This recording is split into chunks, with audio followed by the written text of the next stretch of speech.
Welcome back to Real Florida Magazine. Welcome back here today on the beautiful campus of Florida Panhandle Technical College. Here today with a really good friend of the show, Chris Patterson, Judge Chris Patterson, 14th Judicial Circuit. Typically works in Washington and Holmes County. No stranger to the show. Chris has been on in the past talking about legal matters for the most part. We're going to talk today about a couple of interesting things. We're going to address the death penalty in Florida, and we're going to talk a little bit about that prison system, our incarceration rates, maybe discuss a little bit about that whole ball of wax that is very pricey and obviously is supposed to be the panacea for some of our problems, and in itself becomes almost a problem in itself, especially when we talk fiscal issues. We're also going to talk about the Justice Teaching Institute. Chris participating in that, helping some of these middle and high school kids to learn civics, basically, learn about how our government works, and anything else that we want to talk about as we do when Chris shows up. We'll be right back.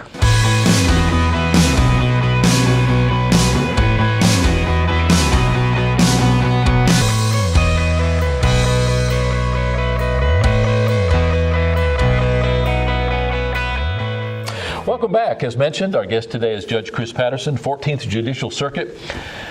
Thanks for taking the time today. We tried to get together a couple of times. You're staying busy, fortunately and unfortunately at the same time. What's going on these days? Happy to be back. We are very busy. The litigation rates in homes in Washington counties continue to remain fairly constant. Of course, we've got the building here in Washington County, the courthouse ongoing, and as we continue to hear, on budget and on time.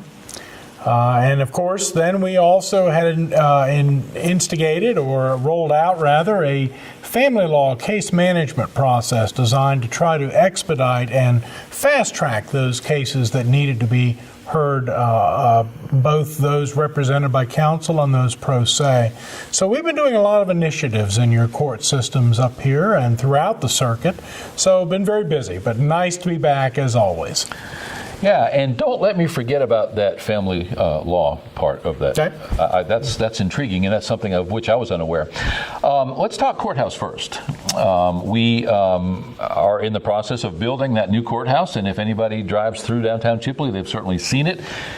Now it just looks like a storage warehouse for steel studs. That's all you can see. All of the walls are framed up. I saw this morning that they were dropping pallets of sheetrock, so they're going to be starting to put together the walls. It's actually going to have some substance inside.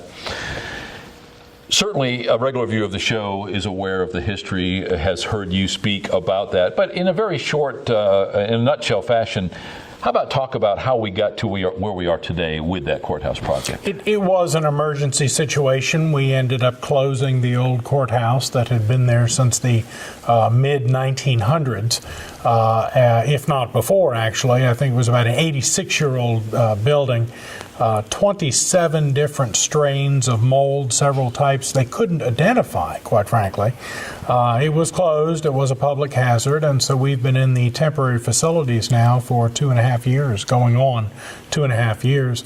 And we had to scramble. It was a coalition of efforts using not only the county commissioners, the judiciary, but also those representatives that helped Northwest Florida to try to get funding for that courthouse. It came through most unexpectedly, the amount that we got, and obviously we're going to be proper stewards and send money back to the governor when we're completed. This is going to be one of the few courthouse projects that have ever done that in the state of Florida. And we are on time, on budget, to have a new courthouse opening in September of 2016. And in fact, we're going to be conducting the move-in probably late summer. So right now, everything looks well. You should begin to see the walls going up exteriorly here, if that's even a word that I'm using right. But you'll probably see that within the next 2 weeks. And then once the sheaths, as they call it, are brought up, then they'll go ahead and begin to finish out the internal.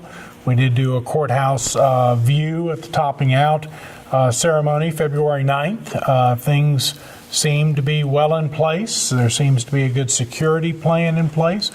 Everybody's looking forward to it. It's going to be an exciting time. We had the fortune of being there. My wife actually attended that topping out ceremony. Got some pictures of you in your Mardi Gras splendor. Well, it was Fat Tuesday after all. So. A couple different things. You mentioned fall of 2016, coinciding pretty close with the Kate Smith Elementary School, both of those buildings, both of those facilities being finished and in operation at about the same time. You said on budget and on time. It's my understanding, correct me if I'm wrong, that we are held legally to do just that. Number one, we want to be good stewards of the money, but Florida requires us to be, and that we are bound by law not to exceed those cost estimates. Is that correct? Absolutely. The appropriation for $9.2 million was in fact all that we were going to get, and you can't by law exceed that. But what we've tried to do is create a contingency, a cost savings in this process that will allow us to send a significant amount of money back to Tallahassee to show our good faith for, again, being proper stewards of the project.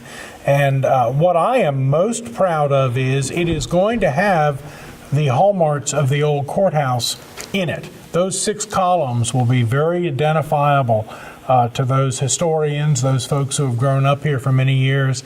It will remind you of the old courthouse while incorporating all the new technology and all the space requirements that we have.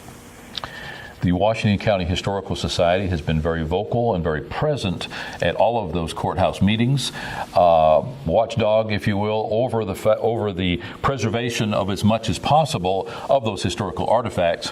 I know the window lintels and some of the other signature cornices and so forth on the old building have been palletized and are being stored across the street from the courthouse. Are those going to be used in some fashion as well? They are. All of the existing monuments that were in the yard in front, those will be reinstalled, including the time capsule, which has not been opened, contrary to some of the rumors that had been out there. It was preserved, and Judge Peel presided over its extraction, and once again it'll be buried. The lentils, a number of the memorials that were inside the old courthouse that were concrete or marble are going to be reinstalled into the foyer of the new courthouse as well. So you will see an old passing into the new, but there will be that heritage that we will maintain. Yeah. It's interesting. We have been hired by the county to document the demolition of the old courthouse and the construction of the new. And in trying to arrange interviews such as this one, we've run into some people that are very distraught, very angry at the fact that the courthouse was torn down. I like to presume that they're angry not because it was torn down because there was no option at that point, but rather that maybe the courthouse wasn't preserved in certain ways that perhaps it could have had there been more budget or had there been people with their finger on that button that cared more about it. I don't want to get into that argument, but it's interesting how passionate people are. Are you running into some of that as well? We are working in concert with the Historical Society, and I take that very seriously, their input throughout the process of what we could save and what was just not structurally feasible. For example, we had expected to preserve the 6 columns, but once we began to dismantle the courthouse, it appeared that those in fact were not structurally sound, and they would not even survive the transport from the building to the ground. We couldn't get anybody to bond us with any insurance that would allow that. We have, in good conscience, there was no way that we could have repaired the old courthouse. I think the estimates we were getting were somewhere $15 million and above to repair that old courthouse. And sadly, it was years of disrepair. And it just happens when you've got an older building. And unfortunately, we did not have the resources in Washington County to keep that courthouse to its pristine nature of when it was built in the 30s and 40s. But nonetheless, we have to proceed. We've got space requirements that old courthouse would not give us with the population growth here in Washington County and the amount of litigation, both civil and criminal, that happens. We need the space, and I'll tell you, the new courthouse, we will fill it up immediately. Yeah, and to underscore that being a good steward of the monies available, I think that the current clerk of court, Laura Bell, wanted to change a wall or wanted to make some sort of a relatively minor change, but it would require additional cost, and she was turned down. Is that the way you understand that? A number of the tenants in the new courthouse, judges, clerks, the sheriff's office, all have had to restrict those requests because, again, we cannot exceed our budget. We do have that obligation to make sure that money is turned back to Tallahassee based upon the pledge that the county commission made. So those things that might make things a little more convenient, those have had to go by the wayside. Rather, we need to do what we need now, actual needs. And that's what we've are going to live by. And so it's been a belt tightening process, but again, I think the citizens are going to be very happy with their courthouse when it's finally completed. Driven by that taxpayer money machine and the fiscal responsibility and the stewardship of those monies, as you speak about the courthouse, I reflect on Joe Taylor coming in and talking about Kate Smith Elementary School. A lot of parallels there, the same system in place, lots of watchdogs, lots of responsibilities, in both cases trying to turn money back to the state. What better way to say thank you than to be able to say, no, we didn't need that little bit of money here that was left over. Here you go. What better way to put a good taste in their mouth going forward that we weren't anything other than good stewards? The expectation has always been in government contracting, and I'm going back to my days when I was an attorney, back even as a JAG officer, was that if the appropriation was extended, you spent that money. It was a use or lose type of scenario. And we don't live in a world like that anymore. The taxpayers are holding public officials accountable for the expenditures of their money.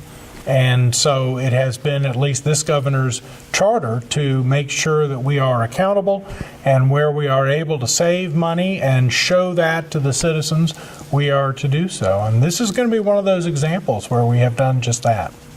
Just as you had the topping out party, just as you had the groundbreaking, I would imagine that there's a really large, high-profile celebration already being crafted and set on the calendar for the grand opening or ribbon cutting of the new facility. I would hope so. I'm actually out of the loop on any of that planning, but there are so many people locally, regionally, and statewide that had helped in this process, and it is a new courthouse, and it is one of the few to be built in the state of Florida from ground up. So it is going to be a celebration. I would expect a lot of dignitaries to arrive from the state and local basis. My goodness, we even had the Congressman, Steve Sutherland, United States Congressman at the time, assisting us in this process. So there are a lot of thanks to go around, and I'm sure we will extend them as they are deserved. Our guest today is Chris Patterson, Judge Chris Patterson, 14th Judicial Circuit, talking about the Washington County Courthouse. A very exciting time for all of this area, certainly for Washington County. When we come back, we're going to talk a little bit about the Florida death penalty. Recently in the news, some changes, some debate going on. And when we come back, we're going to talk to Chris about just that, the Florida death penalty. We'll be right back.